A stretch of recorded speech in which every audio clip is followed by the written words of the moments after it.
This is Winning Cures Everything. Here's your host, Gary Seegers. Hey, it is Wednesday, July 3rd. We missed yesterday. We are back today. This is Winning Cures Everything. We do this every day, 10 to 15 minutes of your time. We talk about the day's biggest sports stories, along with what other interesting topics are going on in the world today. Here is our rundown for today's show. We're going to talk about the Jim Beam fire for just a little bit. We'll talk about the Grizzlies trading Chandler Parsons to Atlanta. The U.S. women's national team beat England yesterday. I'm not a big soccer guy. I don't know a lot about it, but I watched it. I got some thoughts. Kevin Ollie, former UConn coach, was hammered by the NCAA. We'll talk about what that means. And a former USC assistant has filed a lawsuit against the school. We'll discuss what that means. The show, as always, brought to you by betnow.eu. Use promo code WINNING50, WINNING50. You'll get a 50% deposit bonus. So if you put in $50, you get $25 back. You put in $500, you get $250 back, etc., etc. Whatever the total, they'll give you 50% of it for free to play with on the site. It's great for recreational gamblers, great online sportsbook, great layout. You're going to love it. Go check it out for yourself. They make it easy. They treat us well. They will treat you well. betnow.eu. Go check it out. Use promo code WINNING50 for a 50% deposit bonus. And, of course, go over to winningcureseverything.com. Subscribe to us on YouTube, Apple Podcasts, Google Podcasts, Spotify. Leave us a review on Apple Podcasts. We would appreciate that. Tell all your buddies about it. Share it out. We appreciate you guys jumping in today. The chat is off. I don't see what you guys are saying, so hopefully you're being nice in the comments. Let's run through the Jim Beam fire. 45,000 barrels. Gone. Poof. All just whatever. It was at an aging facility in Woodford County in Kentucky. The whiskey lost was young, so they claimed that it's not going to affect availability. Now, I'm a Jim Beam guy myself, specifically Jim Beam number 7. So my buddy Eric, that I used to be in a band with, turned me on to this forever ago. Jim Beam number 7 mixed with Seagram's, fantastic. Or mixed with 7-Up or Diet Coke, either one. But Jim Beam number 7. So, yeah, they say that it might have been caused by a lightning strike. That amazes me. I would not believe that you would have this much whiskey just out there where lightning could actually strike the building and cause a massive flame like this, right? Like you would think this would be a brick building. It would be something along those lines, not something that could catch fire if something were to hit it. But 45,000 barrels is insane. So they're moving sand into the area because there could be runoff from this. You know how quickly alcohol burns. Well, 45,000 barrels is not going to burn that quickly. The fire is still going on, but it is a sad, sad day for bourbon drinkers because, man, that's a lot of whiskey gone. Just a lot of whiskey gone. All right, let's move on from there. The Memphis Grizzlies have traded Chandler Parsons to the Atlanta Hawks. Miles Plumlee and Soloman Hill are the bringback. All three of these players are on expiring contracts. Parsons, however, well into the 20s of millions of dollars. He's only played 95 games in 3 years. Plumlee, I think, is like $12.5 million. Soloman Hill, $12.7 million, both expiring deals. Both could possibly be bought out. One could be bought out. The other could be traded. I mean, there's all sorts of different things that you can do here. But the deal is, moving a contract like Parsons is almost impossible. And trying to buy him out was not working. That's why the trade went down. Parsons wanted all of his money, or at least very close to it. Memphis didn't want to give him that much. And there was no way, once this new front office got in with Zach Kleiman and that whole bunch, that Chandler Parsons was going to be on this roster with that young team going forward, right? The young players didn't need to be around this guy. All of the leaks that came out about the Grizzlies, about locker room fights, about just anything else, all traced back to Chandler Parsons last year. And it all stemmed from the fact that he was not worth anything to the coach or to the front office, They didn't want to play him. The NBA basically forced them to play him. Coming back from injury, he was not the same guy. So we'll see if he ends up with another contract or something. I would be very surprised. But this all stemmed from they were not going to have him on the roster. They didn't want to give him the full buyout. So now they're bringing in 2 new guys that could work well with the core that they've built right now. But if they don't, they're expiring deals. It's easier to trade $12 million in a contract as opposed to $25 million or however much it is, right? So that makes sense. Farewell, Chandler Parsons. We miss or we're going to miss the stories about you being everywhere other than Memphis. It's a shame that this contract didn't work out. I was a fan of the signing at first because I thought with Marc Gasol and Mike Conley and Chandler Parsons that we had the makings of a team that could make a run in the West, but that was 4 years ago. So, is what it is. Next topic, U.S. women's national team beats England yesterday 2-1. The 3 goals were all scored in the first half. Look, the offsides that was called against England that negated the second goal for them, it would have made it 2-2. Very ticky-tacky, right? Clay Travis talked about this morning on his show, and I agree with him a whole lot because I sat and watched it yesterday and said, okay, I get the premise of offsides. I understand that. But, I mean, you're talking about like a body part. Or part of a body part that's over the line. And that rule that rule combined with the rule of out of bounds, right? Like when the ball goes out of play. When it touches the line, it's not out. The whole ball has to be past that white line. So why would that rule be like that and then offsides wouldn't be like where it has to be an egregious mistake where more than half your body or your entire body has to be offsides? You see what I'm saying? Like, it didn't make a whole lot of sense to me. But anyway, England had a chance at a penalty kick later, which looked like it may have been a makeup call, maybe. We'll see. Penalty kicks normally hit around 80%. And to the U.S. women's credit, they get the stop. That goalie is something else. So England is out.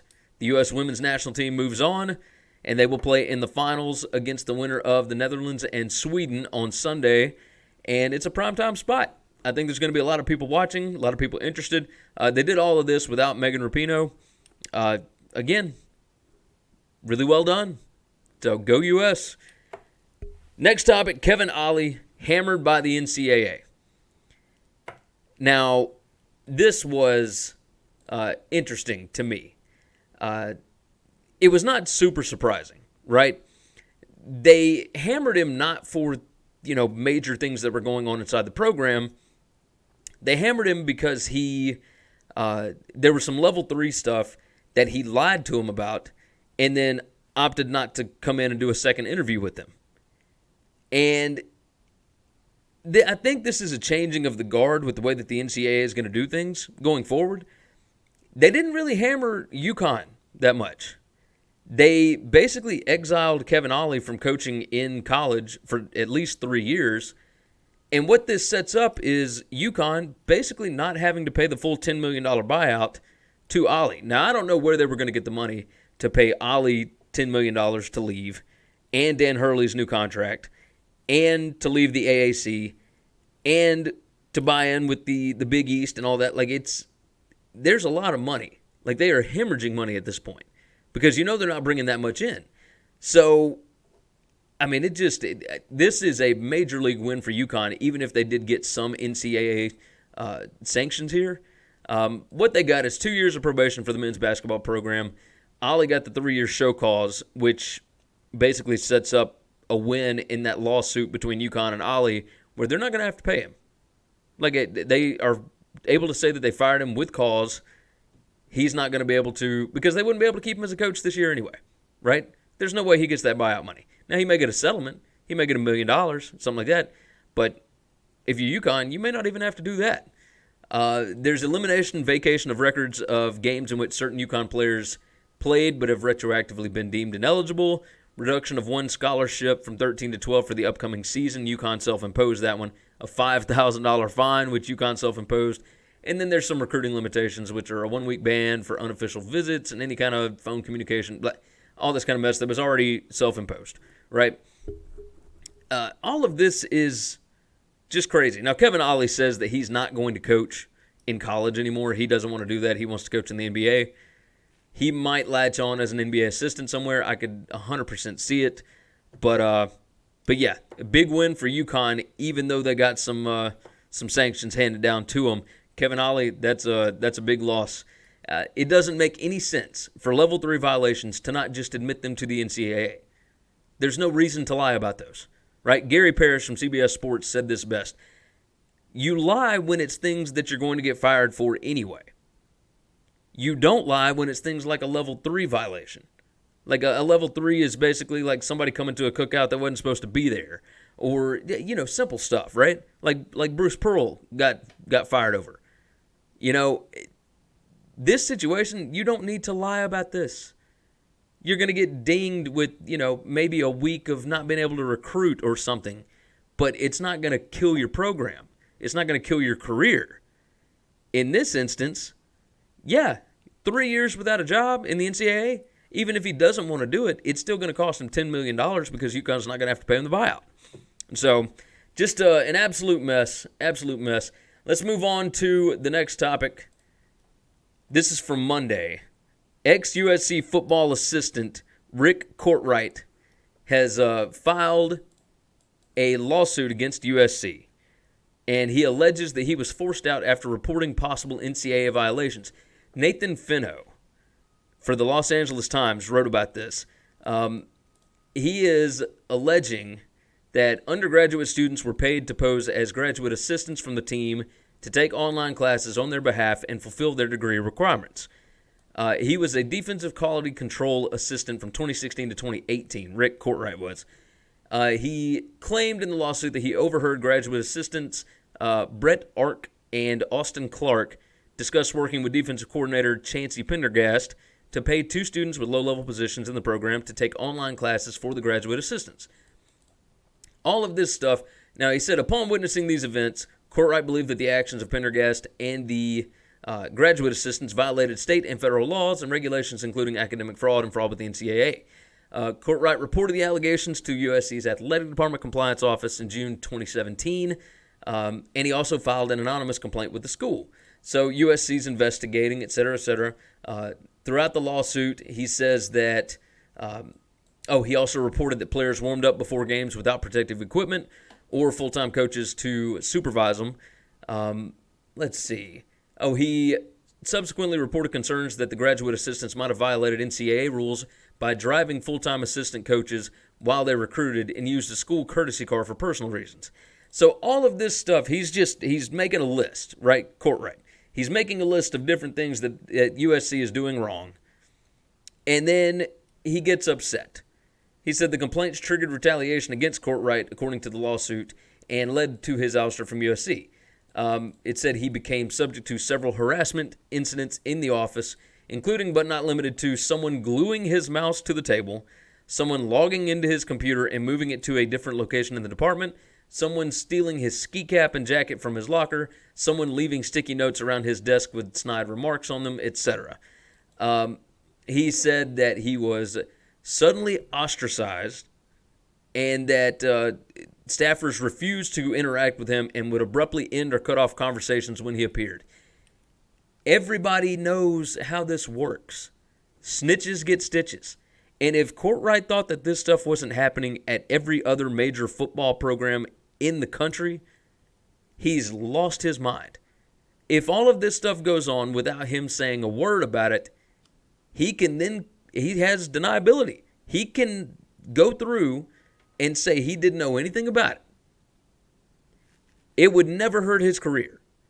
But instead, there's not a single person on any major football program in this country that will hire him as anything other than just a graduate assistant or something, maybe an analyst, but nobody will be able to trust him. And yes, what USC was doing is wrong. It is not legal through NCAA terms and whatnot. But, man, like, you cannot be that dumb. If you are wanting to keep a job, if you're wanting to keep doing all of these things going forward, your people got to be able to trust you. The people that you work for. That's Houston Nutt. Can I trust you? Can I trust you?